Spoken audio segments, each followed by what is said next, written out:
مصرع سن کے وہ بندہ ہاتھ ضرور اٹھائے گا انشاءاللہ۔ سر مبارک سجدے اندر نماز سرور پڑھا رہے تھے، حضور آگے صحابہ پیچھے کر فرض اپنا ادا رہے تھے، ماحول ایسے میں مسکراتے حسین گھر سے جو آ رہے تھے، حسین پشت نبی پہ چڑھ کے زمانے بھر کو بتا رہے تھے، کیا ملے گی جنت پیے گا کوثر، ملے گی جنت پیے گا کوثر، اسی کو محشر میں چین ہوگا، نبی محبت کریں گے اس سے کہ جس کے دل میں حسین ہوگا۔ رشیدی صاحب حضرت یہ کلام آپ کی خدمت میں بطور ہدیہ پیش کر رہا ہوں۔ اگر کوئی سن کے علی کا قصیدہ، علی کا غلام کون کون بیٹھا ہے؟ مولا علی کا نوکر ماشاءاللہ۔ اب میری لائن سن کے آپ نے ہاتھ اٹھا کے کہنا سبحان اللہ۔ اگر کوئی سن کے علی کا قصیدہ برا منہ بنائے جہنم میں جائے۔ آواز نہیں آئی یار، بولو سبحان اللہ۔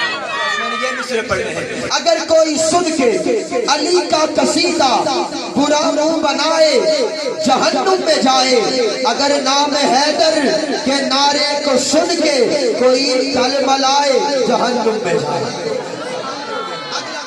اگلا پوری توجہ، جہنم میں جائے، جہنم میں جائے۔ وہ صدیق اکبر، وہ دیدار حیدر، وہ صدیق اکبر، وہ دیدار حیدر کا چہرہ علی کا اور نگاہ ابو بکر جو کذاب ان کا محبت کا رشتہ عداوت بتائے جہنم میں جائے۔ کلام کا آخر مصرع، اگر کوئی سن کے علی کا قصیدہ برا منہ بنائے جہنم میں جائے، اگر نام حیدر کے نعرے کو سن کے کوئی کلمہ لائے جہنم میں جائے۔ وہ صدیق اکبر، وہ دیدار حیدر کا چہرہ علی کا اور نگاہ ابو بکر جو کذاب ان کا محبت کا رشتہ عداوت بتائے جہنم میں جائے۔ علی کا ولیمہ، مولانا مصرع سنیے گا، علی کا ولیمہ، غنی کا وہ تحفہ، غنی نے نبھائی علی سے محبت جو عثمان و حیدر کو ایک دوسرے کا دشمن بتائے جہنم میں جائے۔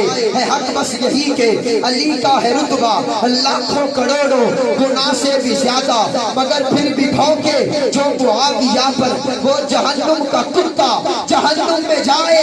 آخری مصرع سنیے گا، جہنم میں جائے۔